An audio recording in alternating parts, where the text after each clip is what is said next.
Welcome back to our channel, coin lovers and collectors.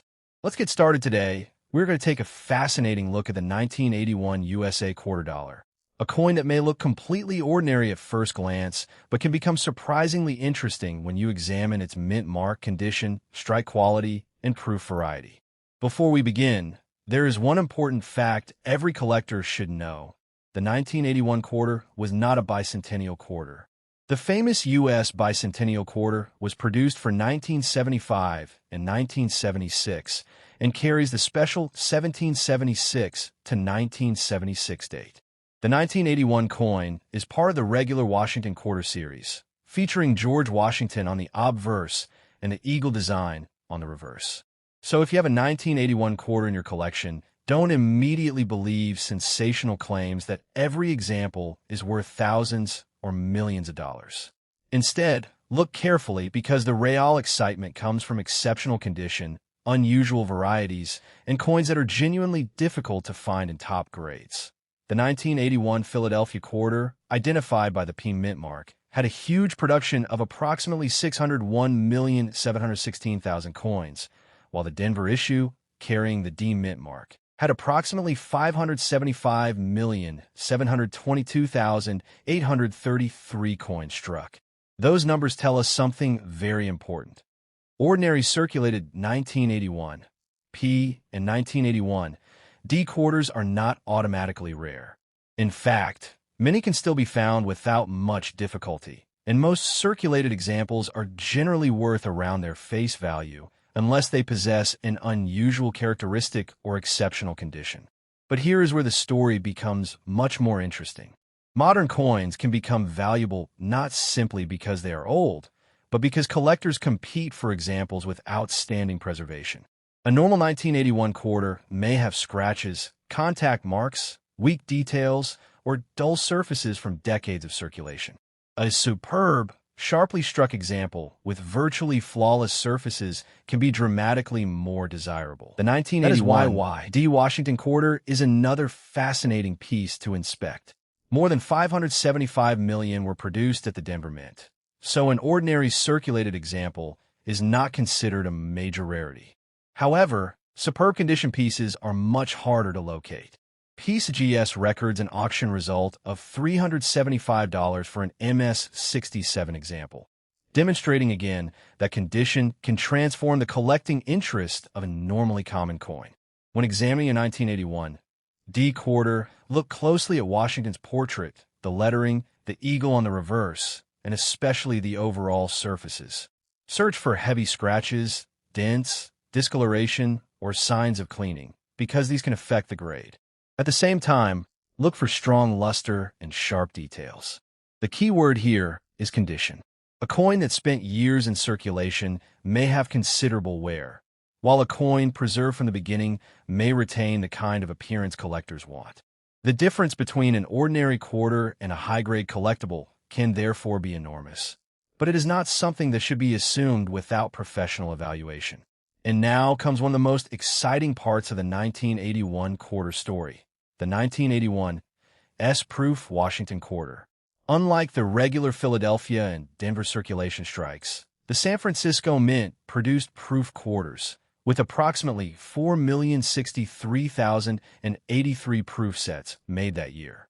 Even more interestingly, the 1981 S-proof quarter exists with two recognizable mint mark varieties commonly known as Type 1 and Type 2.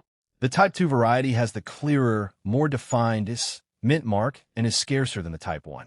According to PCGS, the Type 2 variety becomes especially interesting in the very highest grades. PCGS has reported that only around 200 Type 2 examples were in PCGS holders at the PR 70 DCM level in the source discussed, and a PR 70 Type 2 example had traded for substantially more than a Type 1 example in the same grade. This is exactly the kind of detail that makes coin collecting X. So, what should you actually look for if you have a 1981 USA quarter at home? First, check the date and identify whether the coin has a P, D, or S mint mark.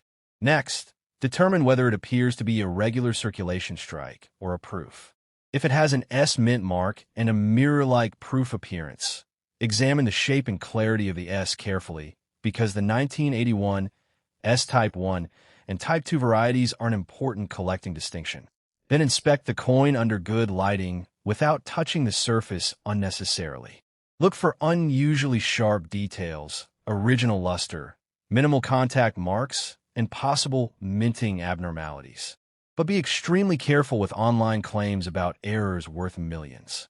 A genuine mint error can be valuable, but it must be authenticated.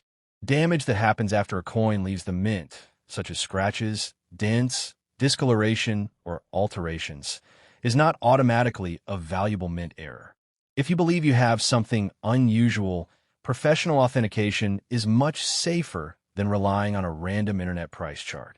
Finally, remember the biggest lesson from the 1981 Washington Quarter. Don't spend every interesting old coin immediately, but don't assume every old coin is a fortune either. The real excitement is discovering something genuinely unusual and understanding why collectors value it. A normal 1981 quarter may simply be worth its face value, while a superbly preserved example or a desirable proof variety can bring a very different price. And remember, the famous bicentennial quarter is a separate issue from 1975 to 1976, not 1981. If you have a 1981 quarter, examine it carefully, protect its original surface, check the mint mark, and compare its condition with known high-grade examples before making any decision. You never know what you might discover in an old collection, coin jar, inherited box, or forgotten drawer. But the smartest collector combines excitement with careful research. If you enjoyed this journey into the 1981 Now let's move to the USA 2001 clock, Elizabeth II 2 pence, because this coin has a completely different story. The 2001 2p had a recorded circulation mintage of approximately 551.88 million coins, meaning ordinary examples are plentiful rather than extremely scarce. Collector references currently place normal circulated pieces at relatively low values, while special brilliant uncirculated and proof examples can bring more interest. The 2001 coin is also from the copper-plated steel era, which means one of the simplest checks you can make is whether an example behaves as expected for that composition. But remember, a coin being magnetic does not automatically make it rare. The metal composition must be considered together with the date, design, condition, and any genuine error or variety. So where could the real money be hiding? The answer is in the details. Start by examining the portrait of Elizabeth II carefully. Look at the lettering, the date, the rim, the central designs, and the overall strike.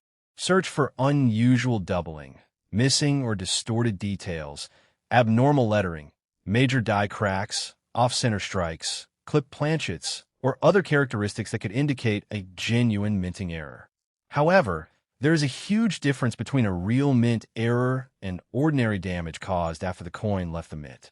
Scratches, dents, corrosion, discoloration, polishing, or damage from machinery may look dramatic, but they usually do not create extraordinary collector value.